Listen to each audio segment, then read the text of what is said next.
Going live, going live. Okay, I'm on the microphone. Can never tell. I'm trying to get used to earbuds now. Woo. Okay, here we go. John, edit here. Hello, and welcome to Techlandia, Goatlandia, Grumpy Old Age Teachers edition. I am John Samuelson. I'm tired and old, and I'm in Portland, Oregon. Down in the great state of the Golden State. Is that what we are? Are we the Golden State? We are. And did you know I Portland's thought the we were Emerald the City? Emeralds. I thought we were the Rose State. Where are we the Rose State because of the Rose Parade? Ooh, that would be good. We should call you the Rose State. That's good. There's a lot of roses there. But down in the Rose Golden State, we have the lovely, the talented, the one, the only... Scott Bedley. Scottteach on the Twitters. On the Twitters. Do you like how I've been tweeting more at Scott Teach on the Twitters instead of I Toss appreciate Fair? it. Yeah. I appreciate it. But Because, Toss Fair is really about that competition I created and me trying to stay focused on those kind of things.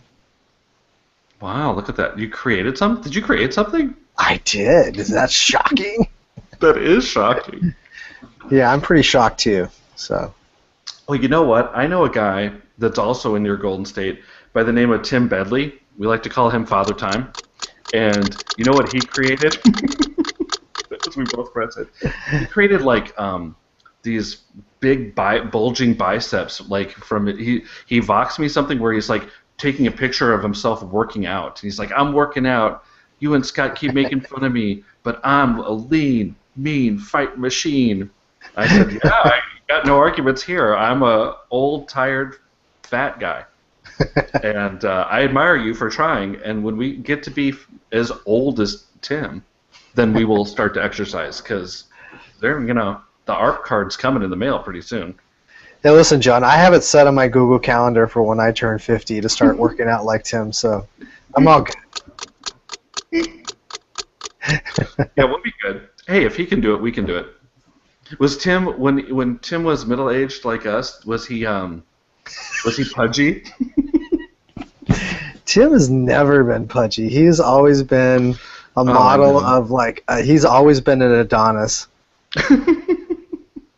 Gosh, some people are so cursed. And then there's me. I kind of look like Eeyore. I kind of act like Eeyore in February too. Yeah, February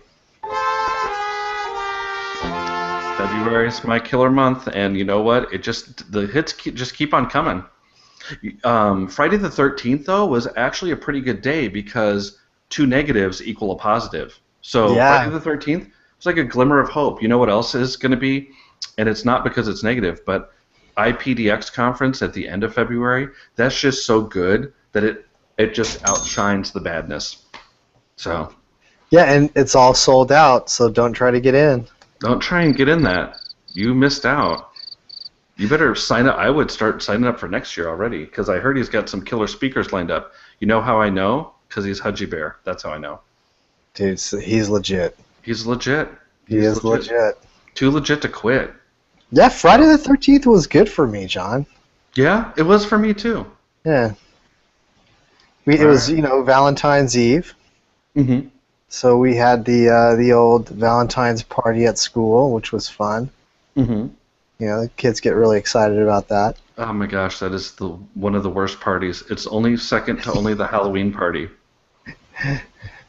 We had an author visit too, so that was really cool. We had Jenny Holm visit the classroom actually. Wait, you had Jenny Holm visit your classroom on Valentine's Day? Yeah, well, Valentine's Eve. Valentine's Eve Day, okay. But Yeah, technically Valentine's Day for the kids. Technically for them, yeah, school Valentine's Day. And she did. We did a little kind of Google Hangout. She was in the principal's office hiding out. Then she pretended like there was a knock on the door. And all of a sudden she walks into my classroom and the shock on the kid's face was just awesome.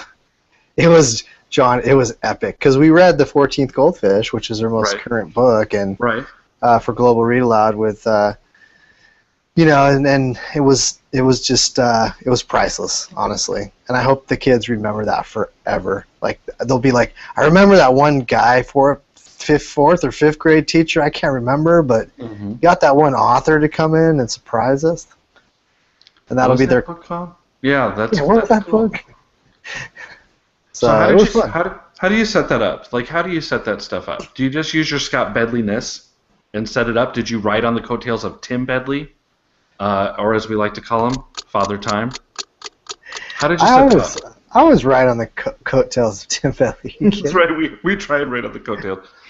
You know who is the brains of the outfit though, and I'm going to give him his own sound effect right now. Gene Bedley, father of the Bedley brothers. He is pretty amazing, that's for sure. He's a legend. I think you guys are both riding his coattails, is what I think. Does Gene listen to our podcast? I don't think so. No, I don't think so. There's only like 3 people that listen to it, but that's okay because we amuse ourselves. That's all we care about, right? What one is Father Time?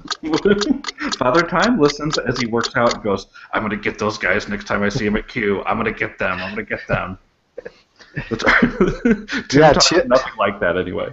Tim's gonna sweep the leg at Q, man. I know. When I get backhanded and I'm like, oh, what was that? It'll be Tim Bedley. That's funny. So all right, so tell us how. So this is a really cool story, by the way, and this is totally, by the way, we're going to, let's see, what sound effect should be this? All right, ready? This is humble brag sound effect. Yeah. Gong. Okay, but this is a really cool story, so we're going to give you a chance to humble brag because I humble bragged about when I just had people like create one teacher in our whole district make a podcast. Hopefully, we'll get more. So how did you set up Jenny coming into the classroom? I emailed. And I asked her. Jeez, you threw out all the stops for that, huh? I just, John, I think I told you this. I just bug people. I bug them until they say yes, and it's easier for them to, get me off their back by just saying yes. That's cool. And it was fun. I know it's a humble brag, but I was really, cool though. It's cool. I was super stoked for my kids. I mean, that's really what it was about, is trying to create this moment for them, and it did. I hope they enjoyed it. They seem to. Did you have video? Yeah, we broadcasted live. Did you know? So. Did you broadcast it live? Yeah, we broadcast it live. Oh, that's awesome. That's awesome. Yeah. So it's out there on the internet somewhere. Okay, I'm gonna look that out then. That's cool. Yeah, that's pretty good. And I heard she brought you gifts? Yeah, she actually brought me an iced tea. It was super sweet of her. She is honestly, John, nicest person, and she's gonna be up at the nerdy book camp. All right, you're leading me right there. I mean, I hate to humble brag about other podcasts, but on Techlandia, I've seen Colby. Now, Colby Sharp. Well, Colby Sharp is one of the big-time founders of the Nerdy Book Club, which I didn't know existed until about last year. And it's an amazing blog. You should go to it. And they do a post every day. But Colby he just had his 4th child, and so and his name's Hobbs. And so Hobbs gets all this swag from these authors because Colby in Michigan is such a big deal that they come in and visit all the time. And I'm pretty sure she came in not that long ago and visited up in Michigan. She must have been up in Michigan or something. But hey, you just emailed. I mean, that's pretty good. I think that maybe you have more humble bragness than Colby Sharp right now. But I always see Colby just. I saw this year that's going to be a little bit different because our good friend Allison Anderson went to the Nerdy Book Club. What would it be? Nerd Camp, basically. Then is what they call it over the summer. So she went over after we talked with him on Techlandia, humble brag, and so anyway, Allison just said it was crazy, and they have one where the kids just they go in and the authors it's just incredible what he does. But I think they're actually charging this year, but it's just a little bit. So I think it's like $15 right now. So if you want to go to Nerd Camp, you're around the Michigan area, you like authors and books, and just talking about stuff. Colby is the man. First of all, you should just go and meet him. But he knows all the people. I'm sure that like Donalyn Miller is going to come up from Texas. I bet she does, because she's one of the other like co-founders. And he always has some like amazing authors, right, at this thing. Yeah, they either Skype in or they're live. Like Jenny's going to be there live, which is, Yeah, that's great. So I just want to say that if you are around the Michigan area and you want to, or just like learn about books, Booklandia. Colby gives 3 book picks each week, and we actually did our last episode over Voxer, and I think it's done because he hasn't Voxed me in like a week. So I'm going to try and see if I can magically edit it into Voxer, because we're having a hard time getting the Google Hangouts done with the Eastern to Pacific time zones. So, but yeah, look at it. Is that hard, John? That's pretty smart of you to use Voxer to do a show like that. You know where I stole it from was my good friend Jeff Herb, who is Instructional Pet Club. We'll give him a humble plug. Yeah, let's do that. That's the plug gong. By the way, this show is sponsored by Floby. But we can't do that. We have to, because Floby's giving us money.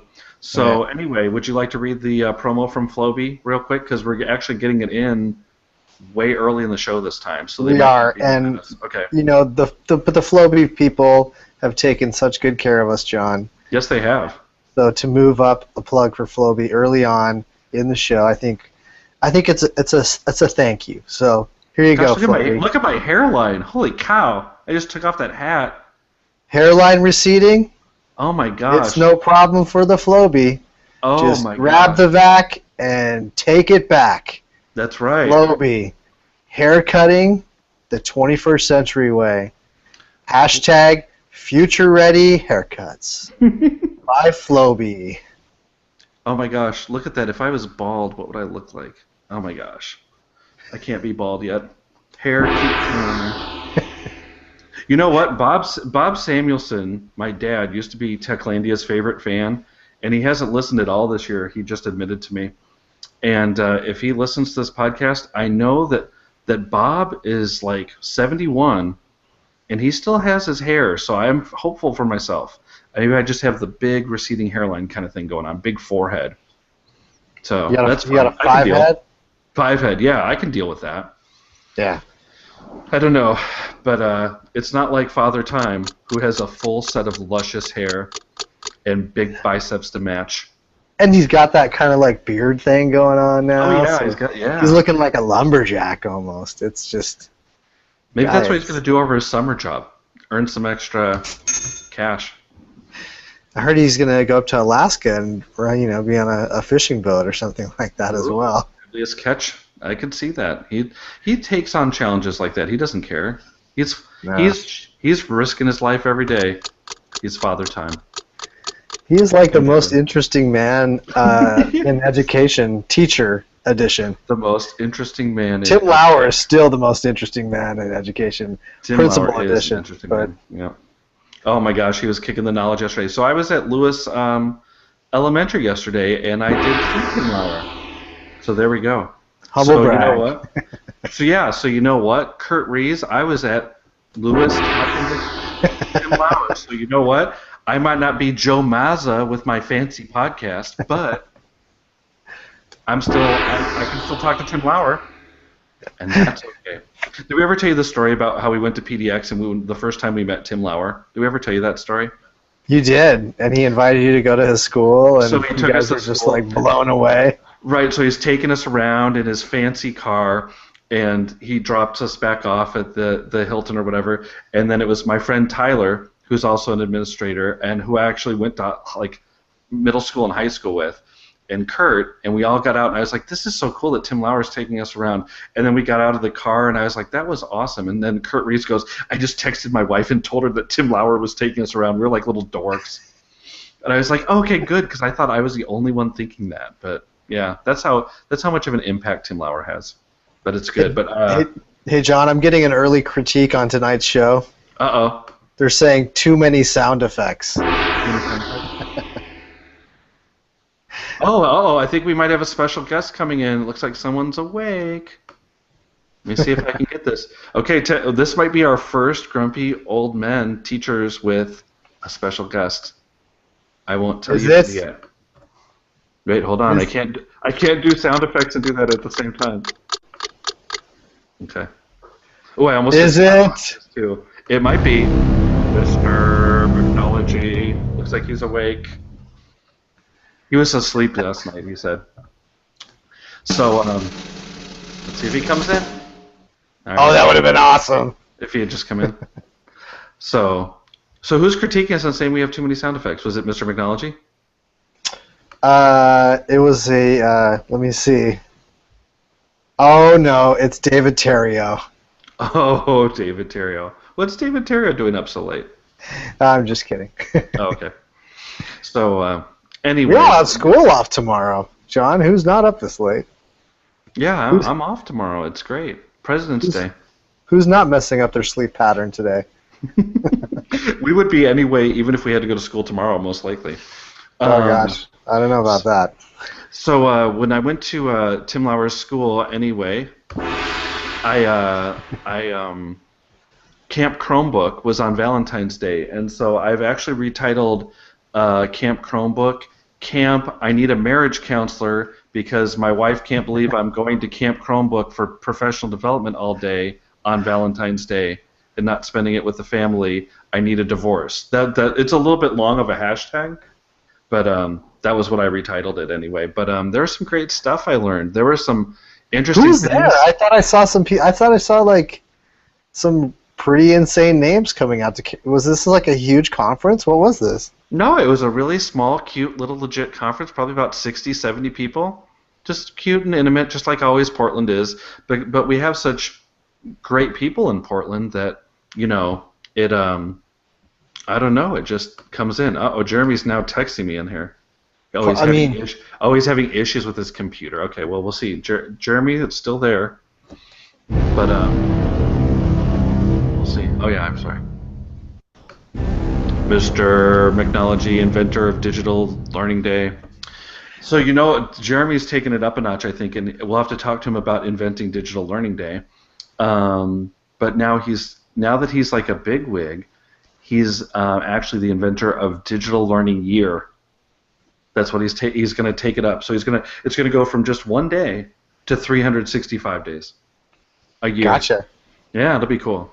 But there was some good stuff. No days off then, huh? No days off. There's no rest for Digital Learning Day. This just in, John. We're Okay. going to Global School Play Year. Gosh, with Hour of Code too, there's going to be so much stuff going on. I can't even handle Hour it. of Code. This just in. Day of Code. Yeah, since it was only an hour, it only gets to go up to a day. Yep. Oh man. Well, whose session was really awesome? Coach K. If you haven't seen her on the Twitter, at Coach K, Kelly Kermode, all the way from Michigan, coming in to just do one session and learn how to run a Camp Chromebook for her peeps back in Michigan. Nice. And I also went to a session from Techlandia's own Ted Rosisi, Allison Anderson, and I love how Allison gets in there because she totally made it legit with like. Wait. Is she? audience. Did you just make an announcement right there? What's that? Techlandia's own is Allison back? Oh. No, she's not back. That sucks. But it launched, Techlandia was the brainchild of Allison Yeah. himself. Not I know. even Kurt. And you know what? I'm going to start calling Kurt Reeves out. Not even close to Kurt Reeves. I mean, he didn't jump on until like 10, 12 episodes in, and we just let him in, because we thought, hey, he's got these blue steel eyes. They're just so mesmerizing and beautiful. And he's such a handsome guy. We thought maybe we needed some eye candy on Techlandia. And there it is. That's the story. So, yeah. I don't know where to go with that one, John. Okay, so anyway. Well, he's no Tim Bedley. But Father Time.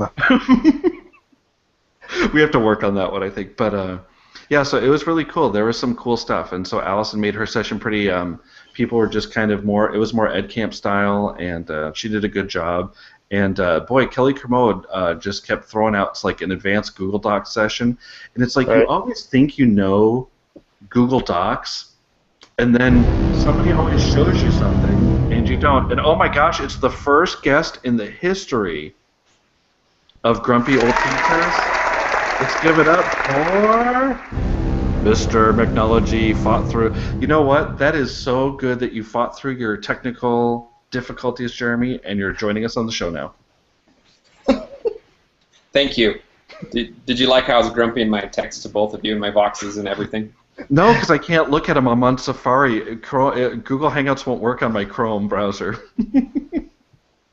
So I just kept hearing plunk, plunk. And I was wait, Google Hangouts won't work on your Chrome browser?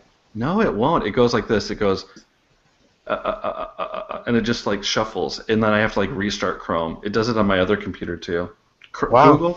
Google, can we fix stuff here?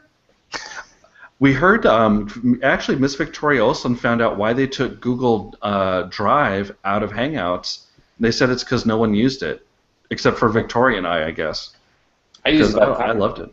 I know. What's up with that? I love having the dock right there. I don't know. Come on, Google. Come on, Sean Williams. Pull your Google-ness and get it back. Jeremy, happy President's Day Eve. Thank you. Jeremy, tell us a little bit about I have to go to yourself. work still. I don't get the day off. Are What? you serious? Yeah. Because Jeremy's important, though. Jeremy, I'm tell not, us about your... I'm not one of those cushy teacher contract folks. That's right. Tell us about your new job.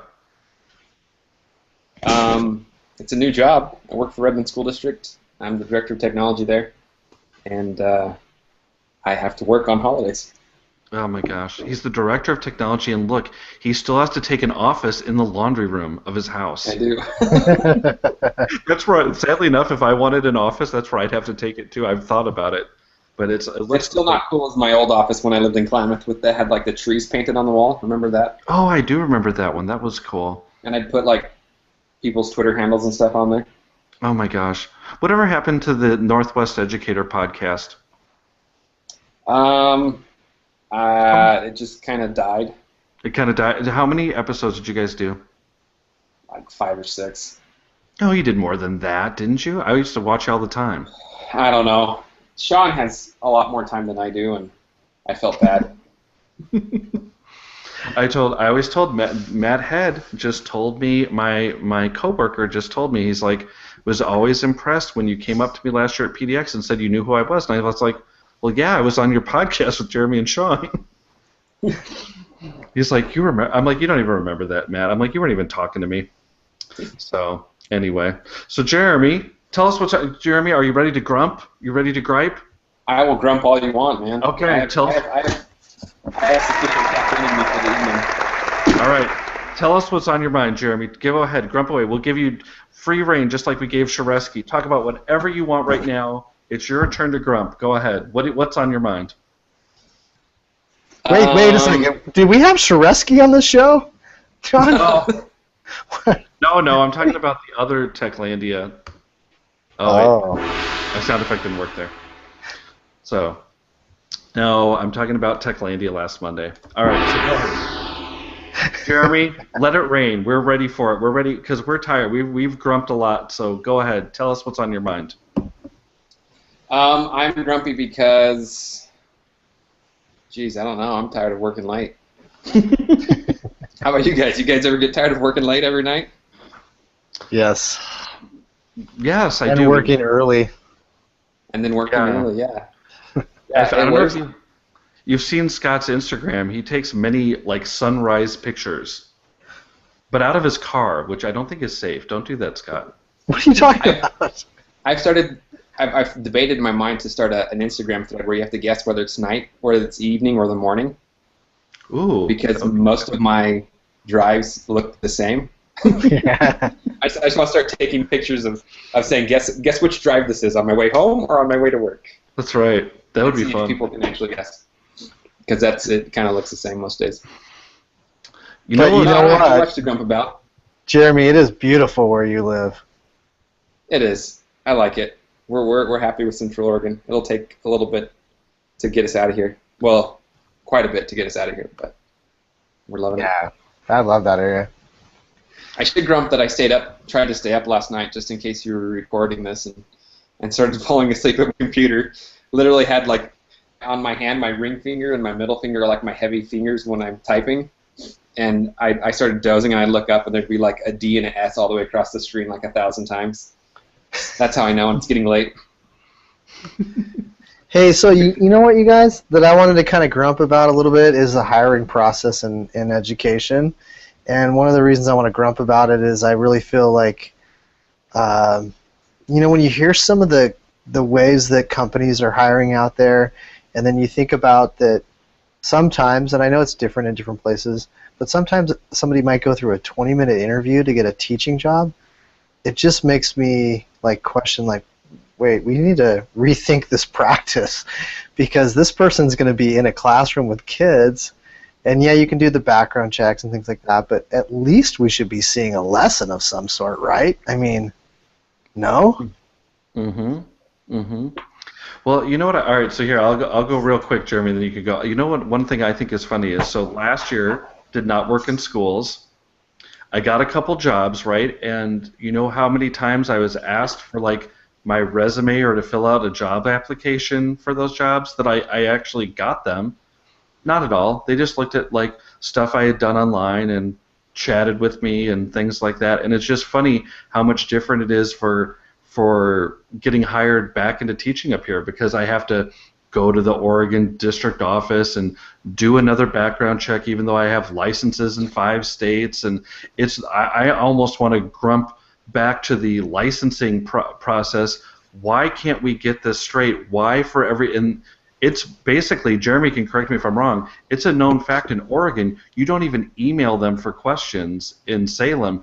We actually, my wife is like, I'm not even going to email. I'm going to drive down and make sure I know what tests to take to get this. Even though we've been teaching in Alaska, we have licenses in Nevada, in Texas, I have one in Illinois. It's ridiculous. John, this just in. They've delayed your credential again in Oregon. Yeah, that sounds about right. But right, the other jobs, I mean, it's like they just look at your your online presence and are like, okay, this looks pretty good. Tell us more. And then I just go down and talk to them. Never filled out an application. Never gave them a resume. They just talk to you, and they talk to you for a little bit longer. It's like informal discussions, and I don't know. What do you think, Jeremy? The TSPC, which is Teacher Standards and Practices in Oregon, is quite the typical government agency. You get a lot of runaround. It takes a lot to get any feedback. I haven't had too many terrible experiences, but what they require teachers to do here seems a little over the top, considering the actual hiring process. Like you mentioned, Scott, I've been through a couple hiring processes. For this position, it was much more intense than anything else that I've gone through. But I mean, my classroom job, when I got my job right out of college, that was it. It was 20 minutes. It was a 20-minute process, but I spent probably 6 hours or more trying to get everything working with the TSPC and getting my license and getting fees and dues paid, and then when you get then every 3 years when your license needs to be renewed. It's like you've got to, like wrangle a jellyfish and then show them that you know how to.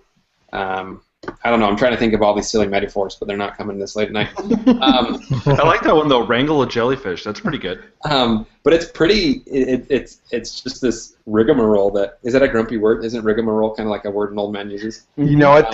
And we can check that off tonight, John. We don't have to use that now. Okay, yeah, there you go. It is, because I don't know. I sent papers in, like, oh, this isn't what we want, and then 2 weeks later I get something back saying, oh, no, that was fine, what you previously sent in, but I need you to send this in now. And like a month later, you're sitting there thinking, I don't even know if I'm licensed to do my job anymore. It's because the right hand's not talking to the left. It's such a pain. Mhm. And I don't think you can talk to any educator in Oregon that says the TSBC is an efficiently run organization. And now you're probably going to get another news brief here in just a moment saying that my teaching license has been revoked and that my administrative license will not be accepted next year. This just in, John. Uh-oh, go ahead. Both of you have been banned from teaching in Oregon. Oh, that's so funny. No, but I just see the process out there, and I wonder if I'm sure there's people that are doing it right. You know what I mean? I mean, it can't be something that people haven't questioned across the country, but it just feels like, hey, it should be more than a 20-minute interview for such an important job. I mean, these are people in classrooms that need to be trusted and depended on for, number one, safety of kids, and then number two, you know, to provide the kind of education we would want.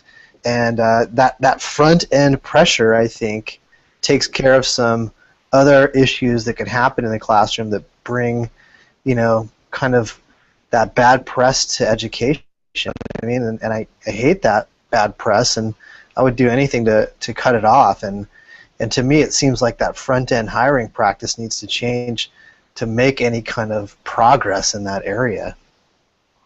All right, so this is a question that I've set in on a few interviews lately when we've been hiring people, and I've never seen my old district. I've never seen people so concerned with, will this person get along with the team that we're hiring with? I'm more of a person, and I guess I'm like this in my fantasy football draft too. I'm taking the best player available. I'm not just taking someone because I think they'll fit in and get along with my team. If my team is good, then they should welcome a really good new player and be like, okay, here we go. We're going to kick it up a notch. But I think in my last school district, they were exactly the opposite. Oh, we want to worry about their fit. We want somebody that'll fit in. And I always just never agreed with that philosophy. What do you think about that stuff? I think part of it, I mean, I think to an extent you want some sort of cohesive integration. You want somebody that's going to, you know, as much as I think we all feel that the issues with echo chambers and stuff you guys have talked about before with Twitter and whatnot, we do want somebody that's somewhat like-minded to your building and to what your purposes are. But at the same time, if you're not willing to accept somebody that's willing to maybe push your thinking in another direction and perhaps improve the community or whatever in a different way than the standard or the status quo, I do think there's something wrong with that. I'm with you. I do think that you need to be courageous enough to hire somebody that you know is going to push you a little bit. That's the thing, and that takes a little bit of courage because it might mean some change, you know, and then we like things that are status quo. You know what was funny was, all right, so one of the last ones I said, see, you wouldn't want to have me in like as one of the people listening to your interview, or maybe you would, I don't know. But I remember one we had where the administrator was definitely sure, and we were fourth grade teachers, definitely sure that this person that she was getting from a different state was going to Skype in, and we were just going to all be blown away. And so, of course, you can't get, like, the Skype to work or whatever, or, like, they couldn't work it because the Wi-Fi or whatever. So once I finally got in and got it to work, because it's pretty easy, the girl was talking, and I was like, okay. And the more I heard her, the more she sounded like she was a first-grade teacher, and I just said, so I said, why are you moving to Austin, Texas? And she's like, oh, well, my husband got a job and blah, blah, blah, blah. And I said, so what's your job now? And she's like, well, I'm a reading coach and blah. I said, will you consider teaching like in a classroom a step down for yourself? And they all were like, John, don't say. I'm like, I'm just asking. And she was talking a lot about singing and things in the classroom, like she likes to sing and make up funny songs, which sounded cool, but it sounded cool for kind of like a little bit more of a primary classroom. And I said, tell me, what are some of your favorite singers, or what are your favorite, like if you had one CD to listen to, what's the CD you're listening to? And she didn't give an answer, and she couldn't say anything. And they're like, John, that doesn't pertain to, and I'm like, it does pertain. Why can't we ask questions that are real. I don't understand, like, we have all these questions like, what is your, imagine you have a really bad kid and he throws a pencil at you, what do you do? And I'm like, okay, that's fine, but I want to know, like, the real person then. It's funny, and I'm like, I don't know. I don't believe her if she's not telling me she doesn't have a favorite person. Like, if you love music so much, you've got to have somebody that you just love, or give me 2 or 3 of them. I don't care. But they were, like, elbowing me the whole time. Like, John, shut up. And I was like, and you know what the funny thing was? She got hired, and immediately when the first grade job opened, she took it. Like, they hired her because the principal liked her. Immediately she jumped in and she took the first grade job. And then after that, immediately when the reading specialist job came open, she jumped to that the next year. And I thought, right, I had her pegged the whole time. What's so hard about this? Let's ask real questions to people. John's the Michael Scott of education. I'm just saying. I'm like, don't you want to, like? Wouldn't you rather have, instead of just these boring same old questions all the time? Like, wouldn't you? John, like this just in. John, this just in. Tim Bedley's favorite band, Milli Vanilli.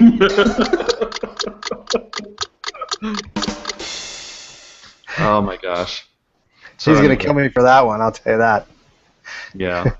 Well, I just thought that's interesting. I think it's interesting, and I don't know. I think that we can change things a little bit. Why are we so hung up on, like, resumes and all this stuff? I don't know. I think that at some point, teachers. You just want to see their Spotify list, like. I do. I would like that would give me a little clue. Can I see your? Do you have a Spotify account? Do you have a Dropbox account? Like, these are, like, questions I would like to know. Do you have a Dropbox? Do you pay for premium or what? Okay. All right, that's good. Do you have a Dropbox? What artist on their Spotify account would be a no-no for you? I don't think there would be anyone that's a no-no for me. It would just give me a better picture of who they are then. Or, you know what? I'll say this though. I'm not hiring Carl Lindgrensteiger because all he has is fish on his Spotify. that's a no right there. I would be like, no, sorry. What if the top 2 listened to albums were by Yanni and Kenny G? Oh, yeah. No, I don't know. I like Kenny G. I could hang with with the side of Raffi. And Yeah. John, come on, John. If Train was on that list. I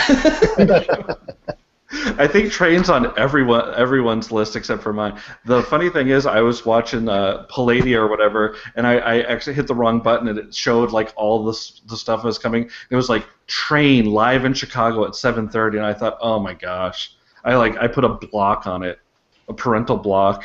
I don't want my kids to see that.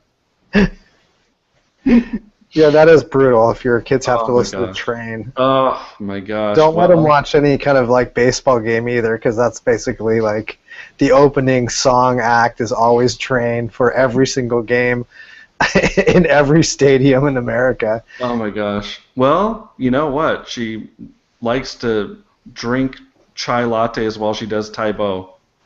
And there's room to grow.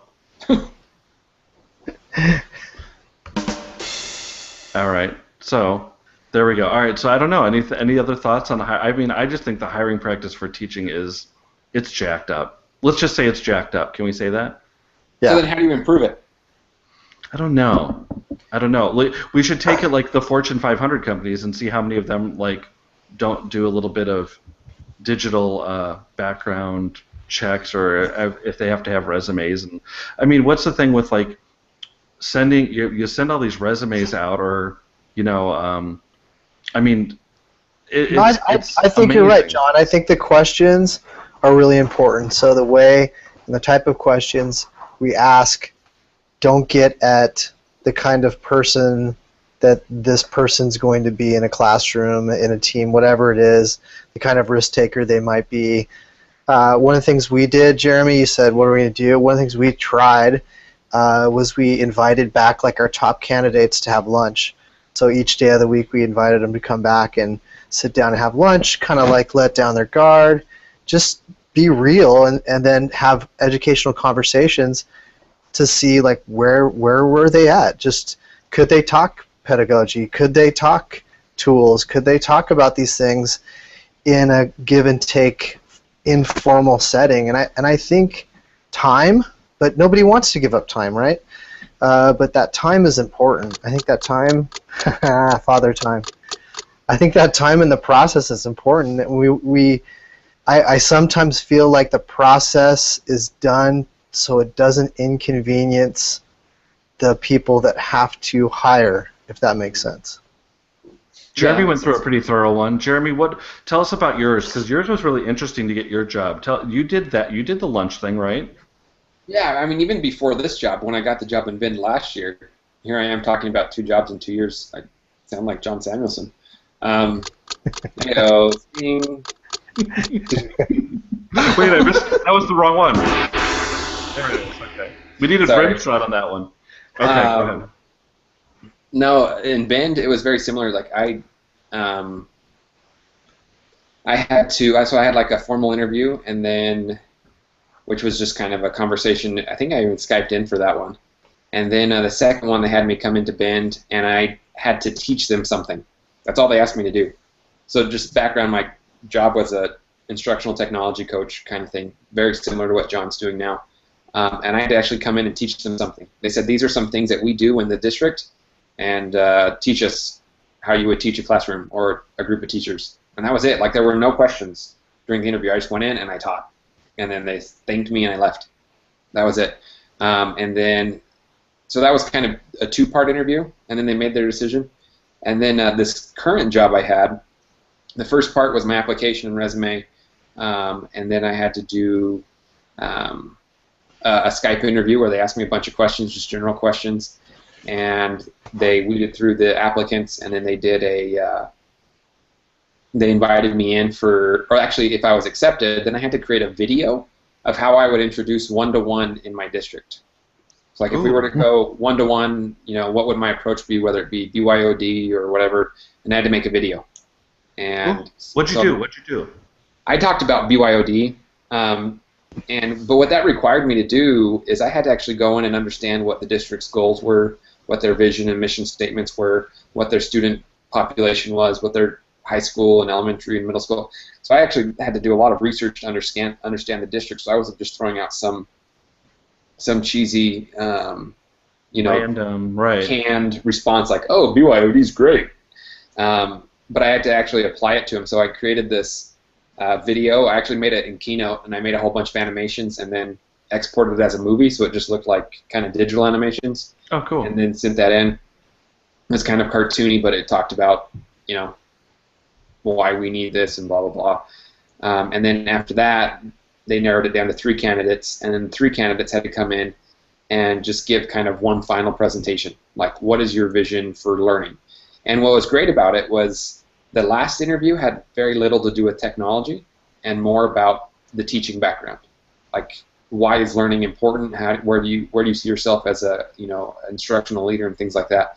So I did a presentation on what I called finding the sweet spot, and I had a bunch of Venn diagrams, 3 Venn diagrams that would come together, and I'd have different things talking about it and saying, this is where we need to be if we're going to be successful. And that was it. And then they grilled me on a bunch of questions, and then we had lunch. Let's see, when did we have lunch? What did you have for lunch? Mexican food. Oh, that's tough. Yeah. You know, and I spoke Spanish, so I was speaking Spanish to the waiter, you know, just to impress them all. I was like, hey. And, but no one was impressed. All right, you know what, Jeremy? I have to say, I reopened my Vine app the other day and was just looking through old Vines. Do you remember the one where the waitress was totally like in love with you in Austin? And I was like, you were ordering, and then she said something like, "Oh, Jeremy, don't be so difficult." And I stopped the Vine, and so it's this whole thing with Jeremy, and she kept like, it was funny because the whole time she kept going, "Oh, Jeremy, would you like your water filled?" It was Jeremy. She picked up on Jeremy's name so fast. And so Jeremy's like, "I'll have the acho pie," and she's like, and then I went, "Hey, say Jeremy, don't be difficult." And then I Vined it real quick, and she went, "Oh, Jeremy, please quit doing it." And she did it perfectly, and then the Vine stopped. I was like, I watched that like 5 times on a loop. Oh, man. That reminded me of the good old days. So wait, John, was that like Leonardo DiCaprio in Titanic saying "Rose" every other time? That's right. He's like, "I'll have the acho pie," and she'll be like, Jeremy, quit being so difficult. She loved Jeremy. It was so funny at this restaurant. Oh, I could picture that if you were vining at your interview, I think you wouldn't have gotten the job then. Probably you'd have been like, Probably not. hey. No. But that was I just remember I just watched that yesterday, and then I took that vine of you sleeping, and then you were kind of sleeping, and then I just went like this in there. I was like thinking I was all funny because Vine was new back then. And that was it. That was at iPad Palooza. I had a migraine. God, I know. I remember. I had a migraine that morning. I was sitting down, like trying to be by myself, and John comes over and interrupts my 20-minute nap because he wanted to vine. I was like, this is what it does. I was trying not to name the conference, Jeremy. I was trying not to give them a. I apologize. That's okay. That one conference in Austin. That one mega conference in Austin. John, edit there. Yeah. No, I'll say it. I'm not talking about that conference. Is it like Voldemort maybe? Like it is. It's one like who should not be named. He shall not be named. The right. Conference that shall not be named. Got it. But yes, that's pretty funny. Okay, sorry, I interrupted your story. No, I just thought it was hilarious. That's it. No, I actually appreciated this interview process because it gave me a chance to get to know the people. The final interview, like that last day I was invited back, was all day long. So I came in the morning and they asked me some questions. It was kind of an informal question and answer period.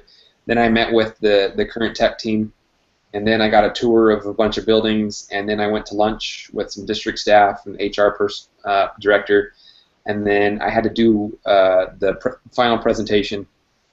And then I had a written piece I had to do. Like there were 2 questions, and I had to write it out, and I had an hour to do it. And that part kind of felt stupid. Mm-hmm. And then they invited me to dinner, and the dinner was just me and the superintendent, and that's where he offered me the job. Oh, cool.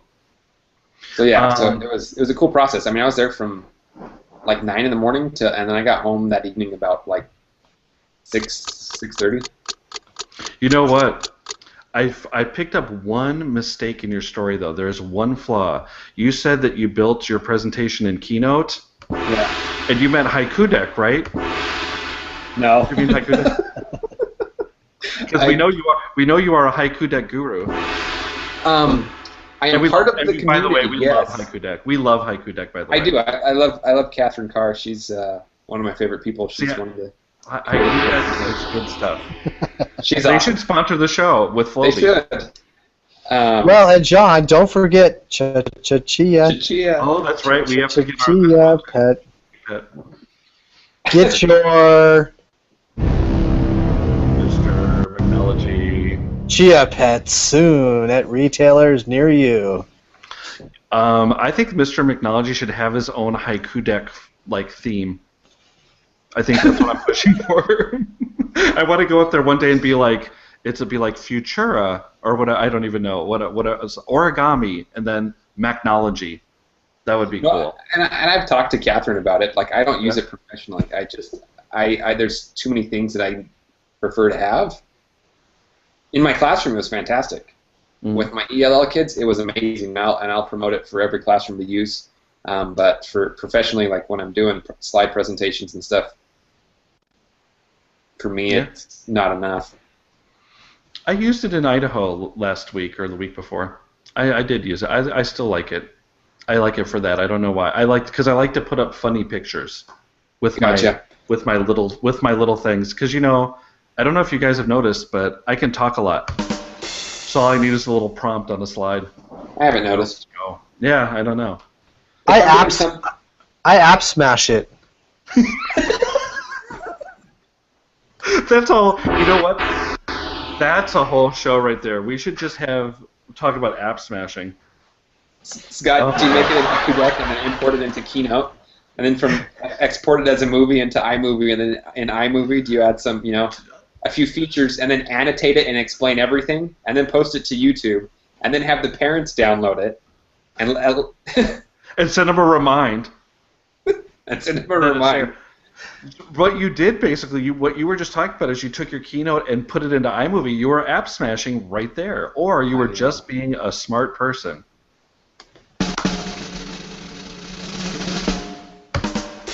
Oh man!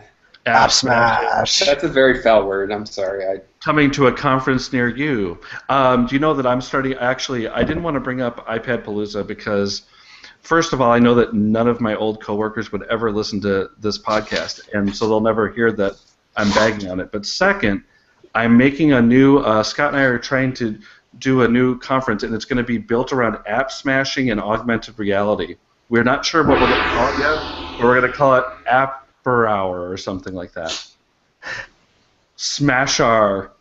The Smashar. I all over my computer. It's ashing in 4D. Oh my gosh. Well, and one of the prizes we'll give out John, the Viewmaster. John, this just in. Tim has just bought a new pair of skinny jeans on Amazon. Oh my goodness. One day I'll have to meet Tim. You shall meet Tim. He's legit though. He sounds amazing. Besides all the teasing we lay on him here, he is a really amazing teacher. Best teacher I know, by far. So if I asked him to bench press me, it wouldn't be awkward. No, but when Tim, your brother says you could bench press me. Prove it. He could. He's like, guy's rock solid. When I met him for the first time, he shook my hand, and man, did it hurt for a week afterwards. John crumbled to the ground. It was pretty. I was like, oh my gosh. Guys, no one's going to listen to this podcast, are they? No one's going to listen to this one. Since you invited me on after I grumped at you on Google Chat, you've lost both of the viewers. That's okay. One of the viewers was you. So. It was, and I was being grumpy at you because I felt slighted again. That's funny. Well, you keep talking about these texts, and I can't see them because I'm in Safari, so it doesn't matter. Now I'm going to look at them afterwards, and I'll be like, I sent one to Scott. Technology. I sent one to Scott and said, hey, if it's just a two-man show, let me know, man. I'm good with that. No, we told you we'd have you on. I just didn't. You sent me such a sad Vox last night. You're like, I'm really tired. I'm going to go to sleep now. And I'm like, dude, I woke up in the morning. I was like, that's funny. I fell asleep an hour before you did.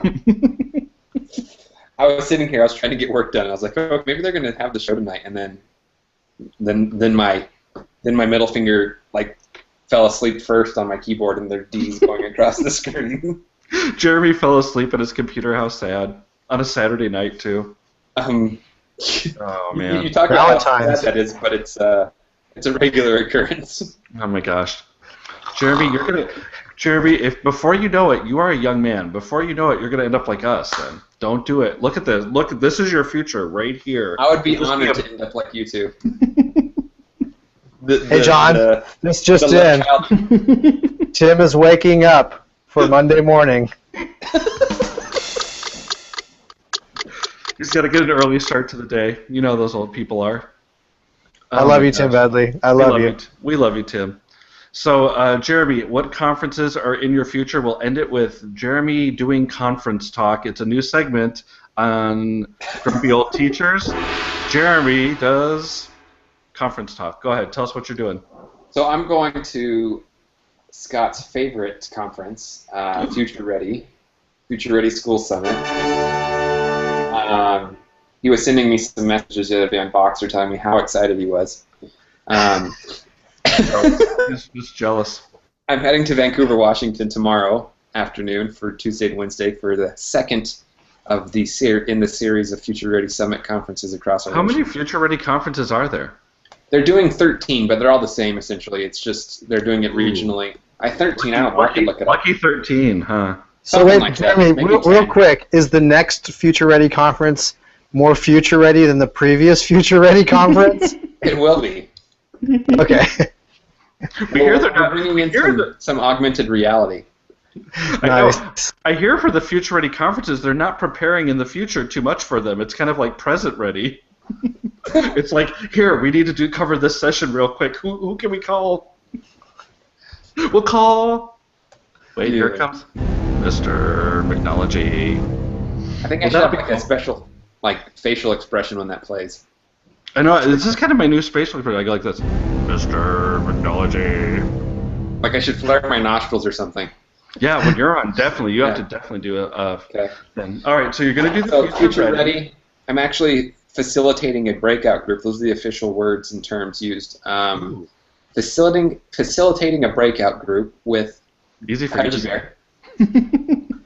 With Hudgy Oh, Bear. man, Hudgy Bear. You should get a little symbols for that one. That was a plug for. Oh, sorry. That was a humble brag. Who else gets to facilitate with Hudgy Bear? Only Mr. McNullogy. I'm 2 for 2 facilitating. I facilitated some stuff out with the Friday Institute last year with Hudgy Bear. Ooh, nice. But no, we're facilitating something on professional learning. Okay. They kind of gave us a cookie cutter scope and sequence they wanted, and Hudgy Bear and I couldn't handle it, so we made some changes. We'll let you know if we get fired from our jobs. That's good. Make it better. Because they're like officially approved by the White House, and the White House has to approve everything that their name's on. Wait, you mean Arnie Duncan? the White House? No, not Arnie Duncan, like the White House. Oh, okay. I was going to say, you know what? Can I just say that I was so disappointed that Arnie Duncan was not in the celebrity basketball game this year, and that was his one day to shine, and now he's erased it, so it's 365 days of darkness for Arnie Duncan. Just not. That was the one day I looked up to Arnie Duncan and said, "Geez, you are a great basketball player. I can see why you're Secretary of Education," and then nothing now this year. Did you see that young lady that played in the Little League World Series? She was on it. Yeah, Monet kicked Kevin Hart. Yeah. Did you see her do that? Yeah, to Kevin Hart, man. That was. Yeah, she took him to the. She like Little crossover. him too. He still got MVP though. Yeah, he gets MVP every year. It's like when Bieber got MVP. We all know that Arnie Duncan deserved MVP for many of those years. They just give it to the shortest person on the court. Yeah. So I was sad. So Arnie, next year just play the basketball game. What are you doing?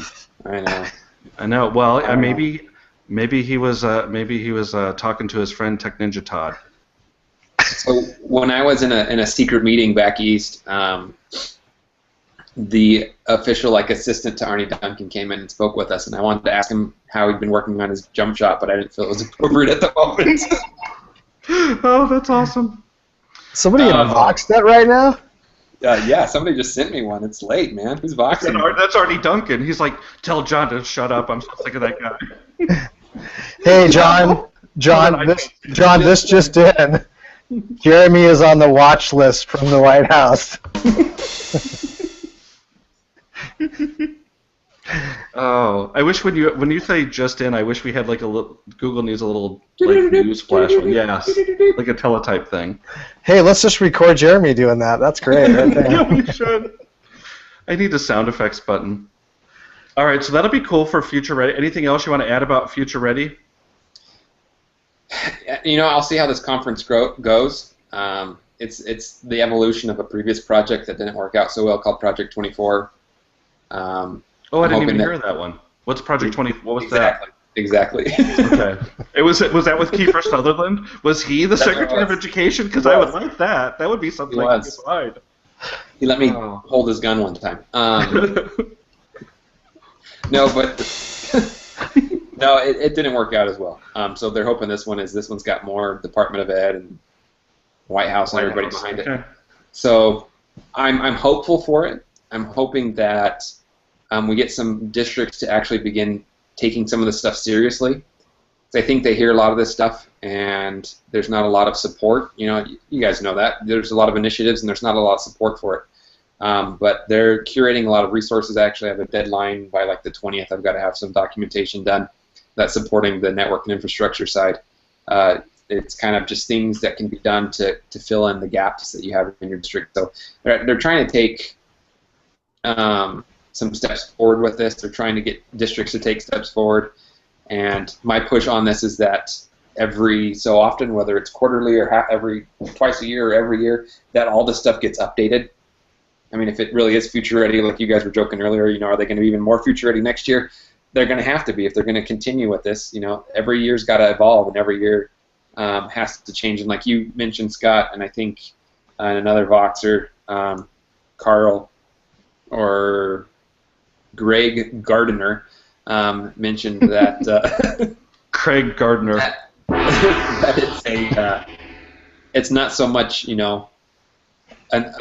ending point that we can reach, being future ready, because we always have to continue preparing. So I'm hopeful for it. I'll have to give it some time to give you more of an impression of it. I've put my name on it, and I'm helping with it. So there's that much to it that I at least support and agree with, that I'm gonna invest some time in it. Hey Jeremy, if you were a district, you had $100,000 to spend tomorrow, what would you spend it on? Professional development. Ooh, that's a good answer. There's too many chicken and the egg type questions. Like, oh, do we need to have the tools before we train teachers, or do we need to have the infrastructure before we buy the tools, or do we need professional development? All those things. And just in my mind, good pedagogy is good pedagogy. If we can get teachers to start thinking outside the box and maybe pushing some of the mindset and frame of thinking that the technology will help accelerate later, I'd rather get that going than because it depends on how big the district is. $100,000 might not go that far in a very big district, But if you spend $100,000 on getting teachers out of the classroom for half a day to go sit with a bunch of other teachers and maybe a trainer or just somebody that has done this before, and really start brainstorming and creating things right then, not just saying, this is Google Apps, this is how you create a new document, this is how you share it, and, but actually sitting in your class and start curating something that they can go back tomorrow and have ready for them. So, I mean, that's that would be like present ready, right? Kind of, but it's they still would be ready for the present. Because any changes you make today is going to affect tomorrow. I mean, so I think it comes down to semantics and how you want to look at it. It's tomato kind of thing. I think it'll be interesting. I wonder if I will end up going to that. We're still kind of in a flux on it. We were asking questions on Friday, and we were all set. And Jeremy, you'll be honored to hear that I was like, we should go. We should go to this. And I kept saying, I want to see what's going to happen. I want to hear what this plan is. And then we talked about it on Slack on Friday, and I don't know if we ever still decided. And I know it starts on Tuesday, but it is later in the day, so maybe we'll just get there and I don't know, or we flip a coin maybe. I don't know. Who knows? Yeah. But I know that we're trying, and I know that we got our superintendent to sign the pledge. Like I said, I need to see how this goes, and I'm taking my superintendent and building principal and our current director or coordinator of our online program. I'm taking him as well, so we'll see how it goes. I'm just as interested as you are. While I'm helping with a lot of stuff, I don't know what this conference is going to look like, or this summit, I guess is what they're calling it. I'm facilitating something, but I don't know what the rest of it's going to look like. I don't quite understand how the groups are going to meet and talk, and if it's going to be just the same old kind of stuff where they're talking at you and telling you what you need to be doing, or if it's going to be them saying, hey, here are some things that you need to work on, now we're going to give you time to do it. Because there wasn't a pre-assessment you had to take, and then they gave you a score of, like, this is where you're at according to our assessment. Oh, right. And that's what I'm working on currently is the resources to help districts improve in the areas that they still lack. All right, we shall see. And then IPDX the week after. Scott looks tired. What? Huh? What? Where am I? D. I didn't know if he was. I'm not. You know what, Jeremy? I was honestly wondering. How many classroom teachers are going to be in that. Those things. That's the other thing with this. The idea with Future Ready is to prepare the leadership. That's the point of this. It's not to provide professional development to teachers. Shouldn't a teacher's voice be in that conversation? I mean, teacher leaders are, to me, as important to a district as the superintendent. And it's up to the district to bring who they... Probably more. And it's up to the district to decide who they bring. Right. other than the superintendent. Like the superintendent has to be there. And so the person that I brought a principal who is kind of stepping into a leadership role where they're moving forward with a lot of these things in their building. So I want his input there. The other individual that's going is moving into a position where he'll be kind of my coordinator for professional development next year. Right. And so I'm bringing him there because he's not a teacher, and here's me just justifying my choices. He's not necessarily a classroom teacher. He was a year ago, but he's currently kind of my connection to the classroom. Most days he spends in schools working with teachers and students, and so he's kind of that middleman for me, that he'll be able to take some of the stuff and say, hey, here's what my teachers actually think. It's entirely up to a district on who they bring. Gotcha. They can bring teaching leaders. I didn't mean to put you on the spot there. Like you need to justify who you're bringing. I just really believe in somebody that can go back and is, you know, one of the troops, so to say, and can be like, hey, this is really important that we, you know, follow our leadership on something like this. Otherwise, those things can be hard to. It can be hard to bring change unless you have teacher leaders helping lead that change, I think. I totally agree. Now here's me again, feeling I'm on the spot. Don't even respond. No, it's okay. So we're working on moving towards one-to-one in my school district, and we've created what I'm calling the CTC. It's the Community Technology Committee, and what this is it's a group of teacher leaders, building administration, district administration, and families, students, and other stakeholders that want to participate. And this committee is what will decide the future approach to one-to-one. And we don't have too many teachers wanting to participate in the moment. And so that was kind of a frustration for me, is that we didn't get really anybody to show up to our first meeting. Granted, it was after school. I get that. But what we're doing now to get exactly. I've never run across like the extra time. In Texas, we have no unions, so we were always expected to be there. But there's the belief of a lot of people in Oregon is you gotta be paid if you want time after school. And so, well, my justification behind no compensation, is that we have community members and families that are coming after school as well, you know, during their off time and volunteering their time. So it didn't sit right with me that I'm paying one group to be there, but I'm not providing any compensation for the other group to be there. I'm totally with you on that. You're preaching to the choir. But how about like a nice meal? I do. I provide dinner. Good snacks are good. I provide dinner at all my meetings, and it's good. Oh, that's nice. But Jeremy, I want to come work for you. But what we're doing to get more teachers interested is we're looking at a way to scrape the bottom of the barrel for some extra sub funds, and we're going to pull pockets of teachers out of our two high schools to kind of come sit in the same meeting essentially that I presented this past week, and it'll just be teachers and their principals, because we want principals to be in there, kind of like this is a team effort, not just us against them kind of thing. No, it has to be a team effort. That's right. That I mean. Unfortunately, sometimes it does feel like the us against them thing. So that's our approach to getting more teachers involved, is we're going to try and do it during their work time, so they're not having to provide any extra time. For the first couple of meetings, we'll kind of present it that way, but then we're going to ask, if we want to move forward on this, we need it to be a committee, and we need everybody there together at the same time, and we really can't have a community technology meeting at 10 a.m. People have most of the other constituents or stakeholders are going to be working at that time in their other jobs. So that's, I totally get the teacher leader part, and even just regular, not even if they're teacher leaders, just teachers having their voice in there is going to be important, because this is going to be directly affecting their day-to-day.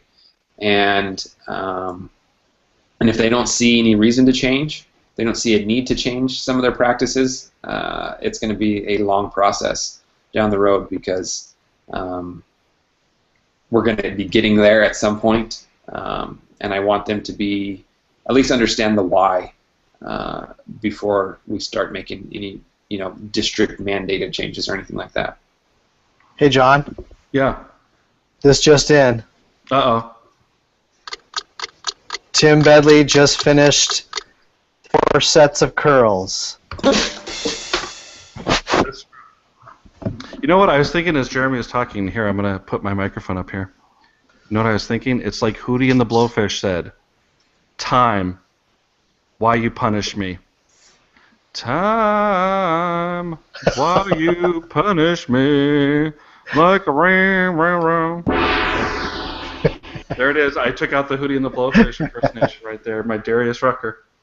I once played blackjack next to Darius Rucker at the Hard Rock Casino in Las Vegas. True story. How did you do?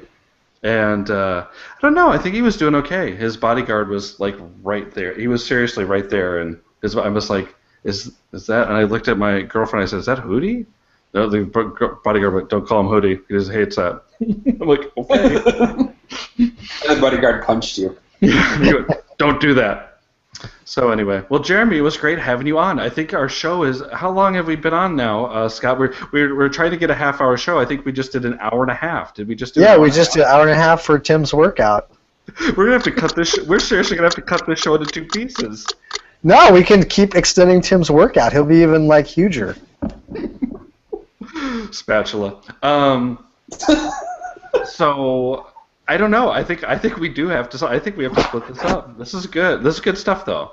I like cut it out. You can cut out most of my stuff. No, we're not cutting out your stuff, Jeremy. Your stuff is gold. At least silver, Jeremy. It's nighttime silver. That's right. Our stuff is all fool's gold, and we talk so much anyway. Jeremy, well, cut the gold, and it's just fools basically coming from us. Just pyrite. Go ahead, because I'm seriously splitting this into 2. So now, Jeremy, tell us about the greatest conference in the world, or at least Portland, IPDX. IPDX. No, I'm excited. Tell us about your sessions.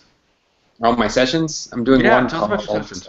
Practical Change, where I break apart the words practical and change. Kind of like one of those cheap wedding toasts, The definition of Webster's Dictionary says the definition of love is, and I'll pretend to be drunk most of the time.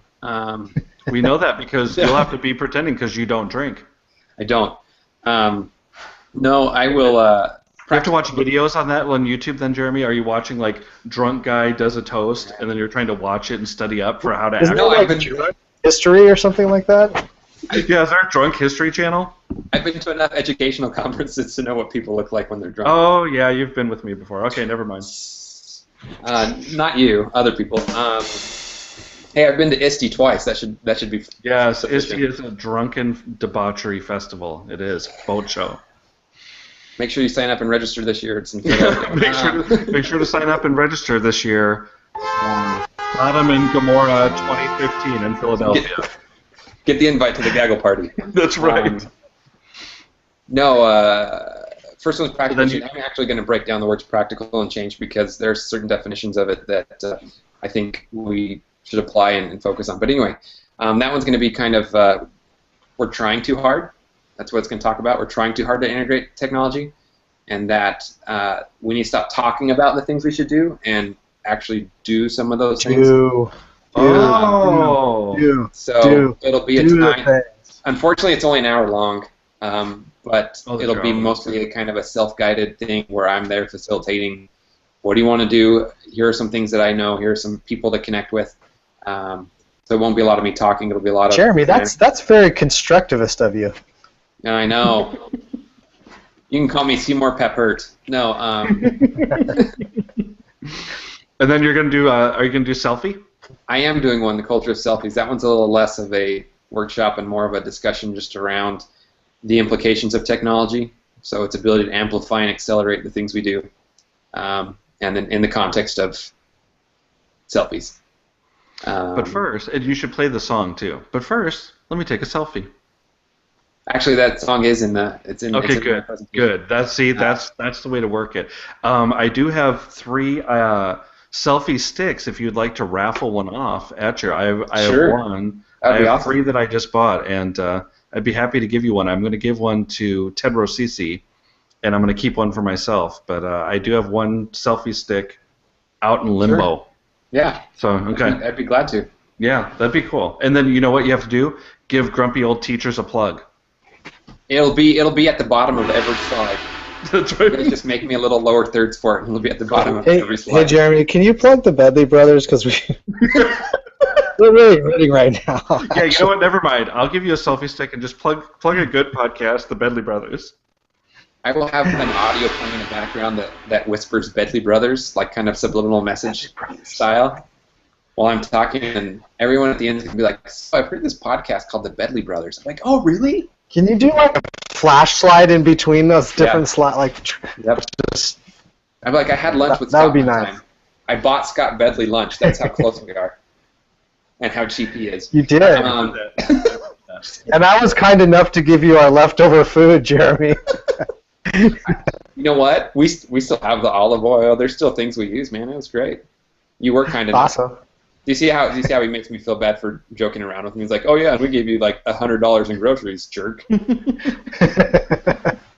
Thanks for the $4 lunch, man. Thanks for the Subway, $5 foot long. That's a good No, sandwich. that was a good sandwich. That was a really good sandwich.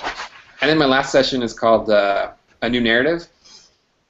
And that's taken from some stuff that I've been talking with people about, that we need a new narrative. We need to start writing a new narrative for education. But the workshop, it's got to be tied to something, so it's getting teachers to relook at content, their curriculum, and assessment, and how do we begin to redefine that in our classroom, and how can we begin now making plans for the future, mindfulness and future ready, but it's going to be within the scope of how can we do some of these things with tools we already have access to, like Google Apps for Ed. So it's going to be in there. How do we rethink assessment? How do we deliver content in a more meaningful way to our students that gets them more engaged in the process and things like that. So, but it'll be more of a take some of the stuff you're doing now and let's prepare something for Monday when you get back to school. That's cool. I was doing a session. I was thinking about doing a session called "Teachers, They're Rock Stars." I thought you were going to do one on crowdfunding Google Glass. That's right. I've got one. It's called "Crowdfund Your Google Glass." I thought it was 12 easy steps to becoming edu-famous. Hey Jeremy, you know what? The funny thing was, I was looking at this article today about talking about. There's been a lot of stuff about Google and how it's like. There's this whole process. About what? Wait, about what? I'm sorry, Google, and how like Google Analytics and just like web views are in like all the Facebook like BuzzFeed stuff and catchy titles, or it's just like people just curating stuff to get their Google Analytics, and how it's really dumbing down the internet. And I thought, you know what? I think that I've seen the Twitter rants, and then I've seen the pro-Twitter rants lately on blog posts. I even commented on one of them. But I think that that's what's happening. I think that they talked about how they had Pharrell's hat, and they made that account, and within before the Grammys were over, it had 10,000 followers. Mm-hmm. And it was a bunch of people sitting in a room. They made Pharrell's hat during the online show, and then they retweeted it and started going. So it was a bunch of people that had some Twitter accounts and had some cachet, and they retweeted it, and that's how they got it going. And I feel like that's almost what we've got on EdTech. It's like, oh, Scott Bedley's posted something here. Let me go real quick and get all my friends to retweet it so we can try and get something to go viral. But it's interesting how, BuzzFeed and all those little Facebook posts kind of get things to the lowest common little headline that you're going to click on, and then they don't care where it came from, and they're not really even writing them. They're just trying to get you to click, click, click. And I think that might be the thing that's happening to Twitter if you've been around long enough. People are just trying to get these posts out there, and it's like how to put a semicolon, in a keynote. And you're like, why do I need a video like that? Really fast. You lost me at dumbing down of the internet.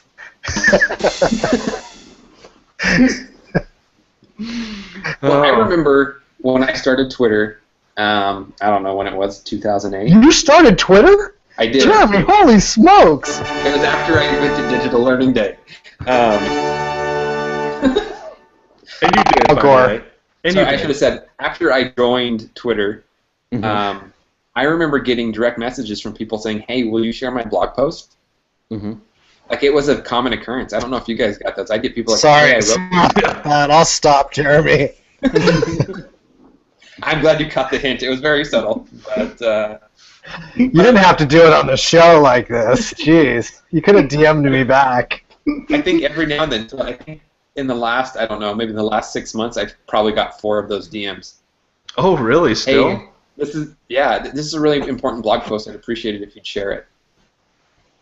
And I'm like, Hey, John, this just in. I still only have 1 subscriber to my blog, and it's my wife.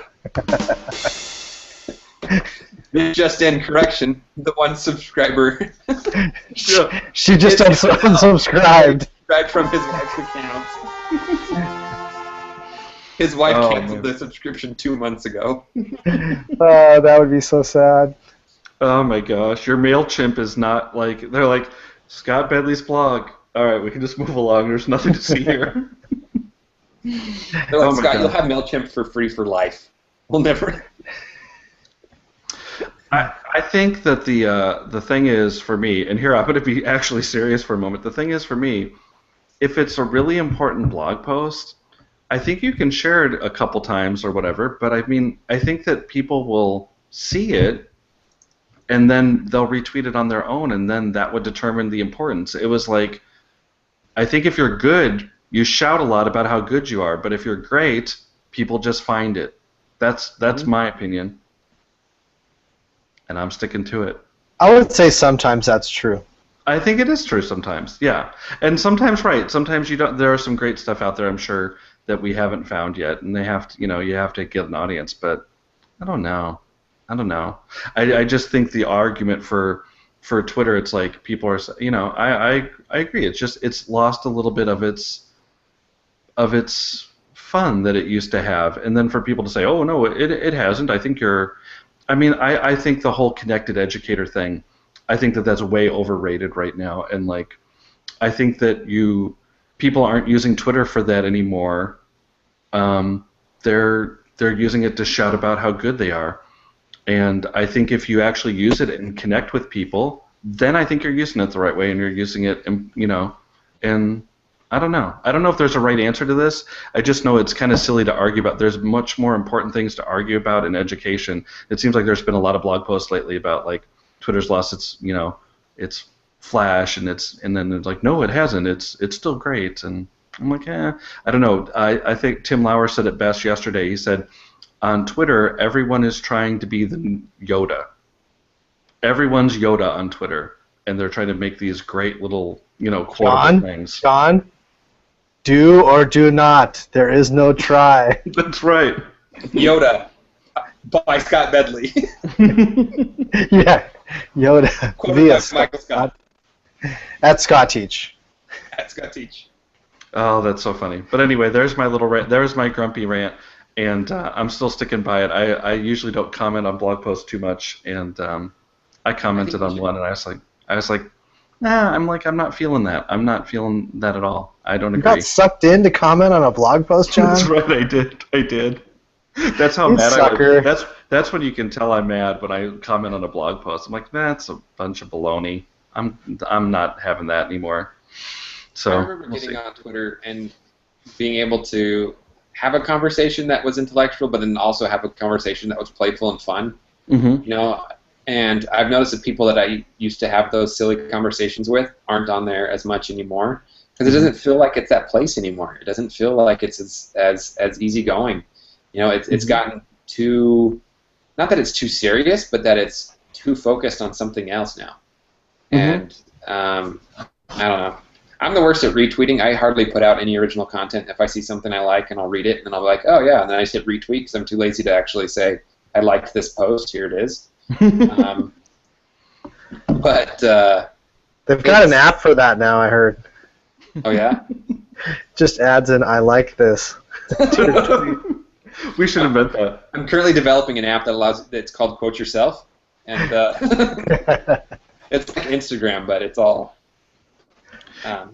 We saw one the other day. Somebody brought something to my attention, and Jeremy, I've never seen anything like this before, but it was a quadruple retweet. It was a retweet of a retweet and so the RT was actually in the 140 characters. Literally eight took up 8 of the characters. RT, RT, RT, RT, and I thought, I can't even do that if I try. Wait, John, it was not the one that was a retweet. There was like a quadruple retweet of the person's original tweet. Oh, is that what it was? Yes. That's even worse. I saw that. And I it was don't the know. original person retweeting that. Yes, that's true. That's exactly what it was. Did you see what I was talking about, Scott? Did you see that? I saw that one. I did. I was like, wait, did they retweet like something that had been like triple or quadruple retweet of their original tweet? Yes, yes. And you know what? That tweet right there, that in a nutshell, is my argument against the blog post I commented on. We're just trying to yell about how good we are anymore on Twitter, right? And I think you're right, Jeremy. I think it's lost the playfulness. I still do. And I was talking to William Chamberlain about this. It's like, I should probably interact with people more, but Twitter is just, I don't know. It used to be, fun and kind of goofy, and now it's just kind of like, oh, we're trying to be the next whatever we're trying to be. I don't even know. Trying to be the next Sir Ken Robinson. I have a hard time, when we go to conferences, people are like, oh, you should get a Twitter handle, and they're like, oh, why should I get one? And I kind of look at them like, I don't know, because everyone else has one, I guess. Right. It's hard for me to push people that direction anymore because at first it was about all these relationships and connecting with so many people, and now it's just there's so many people shouting. I just would rather curl up in the corner and suck my thumb, Yeah. I mean, I'm with you.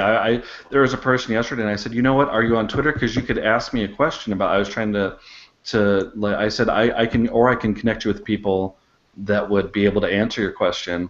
And she's like, no, I'm not on Twitter. And I said, oh. I said, okay. And I used to take those people and be like, here, I'll give you a personal 5 to 10 minute tutorial, and we'll get you signed up. I don't think I would do that anymore. I hear that's the only reason they invite Scott to teach now to conferences. It's like the personal Twitter handler. Oh yeah. That's what you did, right, Scott? Your last one, isn't that why you won all these prizes supposedly? Supposedly you won them. Yeah, supposedly at Camp LA. It was a big win for me. Thank you, Seabarth. Oh, nice. Oh wait, we forgot those who call him Seabarth. All right. Well, okay. Do you think we got 2 shows out of that? I definitely think we've gotten 2 shows now. Yes. For those of you that are listening to the second show, we actually taped all of these together. I just split it at some place in the middle. And this is all one long conversation. But that's what happens when Mr. McNology comes on, because he's just good stuff. I don't think puffing up my cheeks was a good facial expression when the sound effect comes on. Jeremy, I will not, you know what, I'm not even going to look at those mad messages you sent me. But I just want you to know that I'm hurt in your faith in me that you wouldn't come on the show. I mean, come on now. They were mostly grumpy to Scott. I know. When have I steered you wrong? When have I lied to you? Wait, don't answer that. Oh, anyway. Well, that's good. Well, Jeremy, I'll see you. There's no alcohol in it. Maybe yeah. Jeremy, no. This Coke doesn't have caffeine in it. Jeremy, I might see you on Tuesday then at this conference, or I might not. Okay. But if I don't, then maybe is there some kind of dinner you guys are all going out to then afterwards on Tuesday? I have no idea. I'm going with my team, and I'll call you and let you know what we're doing. All right, let me know if that Nancy Mankham's there. Let me know because she's supposed to give me a call. She's supposed to give me a call when she's in town. I told her I would buy her a nice blood orange cider. That's what she likes. Nancy Mankham likes. She got me a hooked on the blood orange cider. I'll just tell you this. She really likes it when it's 5 o'clock. That's right. So does Tim Bedley because he gets the senior discount at Sizzler. that when he has his nightcap and goes to bed? That's right. Then he goes to bed. It's all you can. It's all you can eat shrimp and cheese bread. Cheese bread. Oh. Wait, isn't the cheese bread at Red Lobster? No, they got cheese bread at Sizzler. At Sizzler, yeah. Or double hibachi chicken. Sounds good, Sizzler. My in-laws love Sizzler. I protest it every time they want to go. I don't think I've been to a Sizzler since I was like 8 years old, and that that was a long time ago. Very long. All right, well, Jeremy, thanks for being on. We appreciate your time. It's almost 1 a.m. I know. Come and grump anytime. I like to grump. I didn't have too much to grump about tonight because I had 44 ounces of Coke Zero. That's right. See, it'll get you started. I would like to know if Scott Bedley has any last words. John, I just want to again thank the people from Flowbee. Oh, right. Go for ahead. all their Please. dedication. Yes. If you haven't got yourself a Flowbee, go now. There is a store that's open that has a Flowbee near you. That's right. And also, while you're there at Walgreens, go ahead and pick yourself up a Chia Pet. Chia Pets, soon coming in the heads of many edgy-famous celebrities such as Scott Bedley, Tim Bedley, Mr. McNology, and there's two different versions of Tim. There's the Father Time version and the skinny jeans version. That's right, and the skinny jeans version, and also Kurt Rees. So there we go. Kurt, I love you, man, but I'm hurting. I'm hurting right here. You hurt me. I want you to. You better. Well, next time I see you in person, at IPDX, you better apologize to me.